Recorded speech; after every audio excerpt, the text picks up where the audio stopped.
simply on that report yesterday on how COVID is disproportionately affecting the black and minority ethnic community, because I think it is part of the bigger picture, isn't it? And whether you were frustrated to see no proposals come out of a report which has such catastrophic effects. Yeah, I'm entirely frustrated by it. One of my other hats is that I'm a director of the country's largest NHS trust. Along with my colleagues, we are really frustrated that we can't get all the data that we need. We're frustrated. We're putting risk assessments in place for our BME staff to try and ameliorate in the meantime. But fundamentally, when we look at the protests of the last few days, the health inequities that exist, these are all part of the same continuum. People might be surprised to know that there are social components, bias components to the lack of healthcare for a lot of minorities. When you look at things like maternal mortality, if in Britain you are a black woman having a child, you are 5 times more likely to die in childbirth than a white woman. So we know that this pervasive social problem that we're aware of now because of this case in America, and perhaps resonating more clearly now because of that, it has ripples throughout society, and not just in America, but here as well. I mean, Joanna Judge, that goes to absolutely to the heart of what people were doing yesterday. When celebrities were posting that black square as part of Blackout Tuesday, it's vital, isn't it, that it's not just about posting an image. It is about educating ourselves as white people, all of us, on exactly what John Amici is saying about the disproportionate effect, not just of police violence, but of all sorts of policies on the black and minority ethnic communities. Yeah, definitely. I mean, I absolutely welcome, the social media movement that was happening yesterday in terms of the Blackout Tuesday. But the point is that, and the problem is that people don't understand what racism actually is. So, this was sparked all because we've seen the most explicit and the most horrific example of racism. But the point is, people, especially in this country, don't tend to understand the difference between overt and covert racism. So it starts with the actual education and the awareness and starting this conversation. And the reason why I welcomed this Blackout Tuesday as well yesterday is that without things like that, and without allies, and without opening up the conversation at such a large scale, Black people can't do it on our own. Because the problem is, when we do try to have these types of conversations, usually they kind of fall on deaf ears.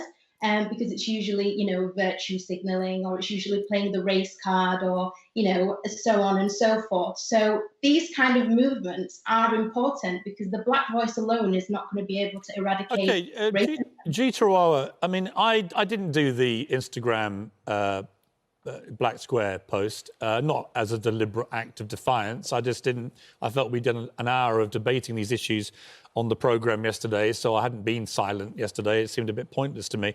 There is a danger with a lot of these things, a lot of these issues. Instagram, social media, Twitter, they all get behind, whatever the latest thing is, and everyone feels obliged to do it.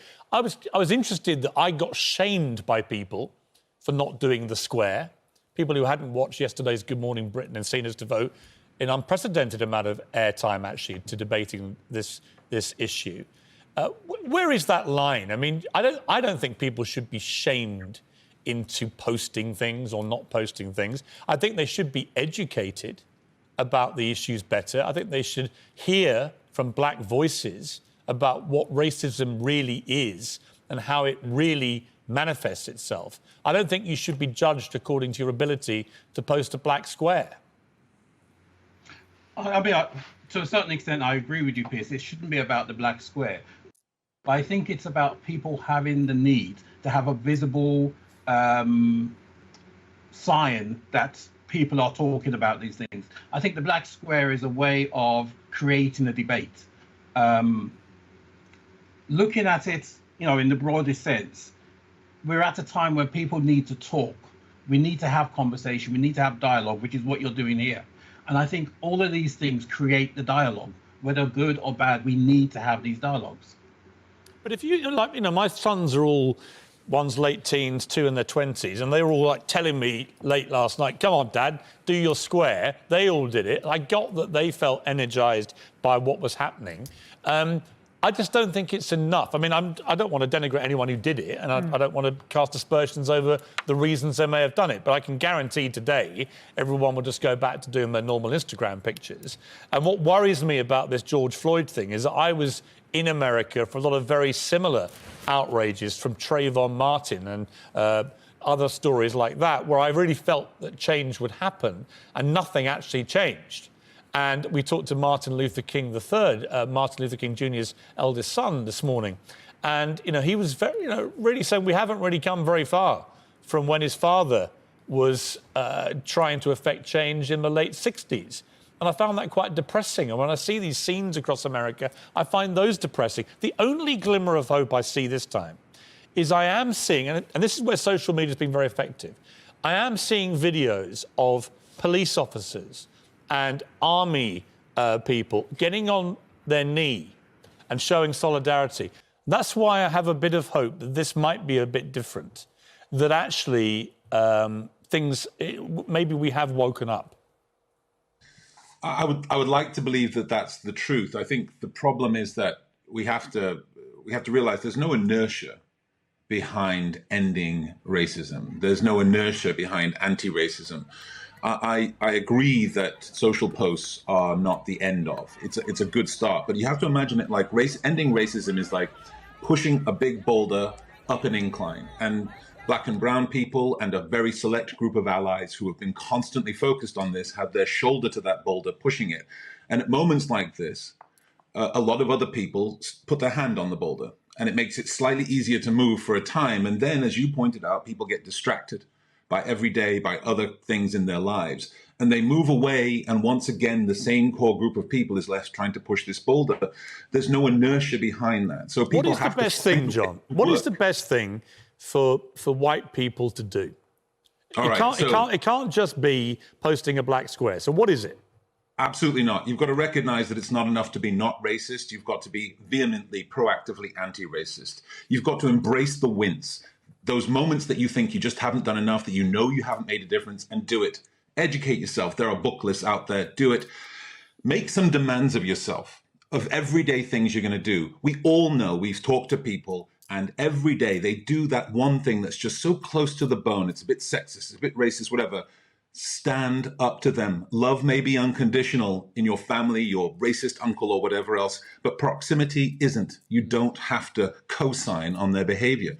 These types of things on an individual basis, they will garner you no recognition, but they will make a difference. Joanna Djardjiu, you have spoken about the fact that sometimes this conversation feels like walking on eggshells.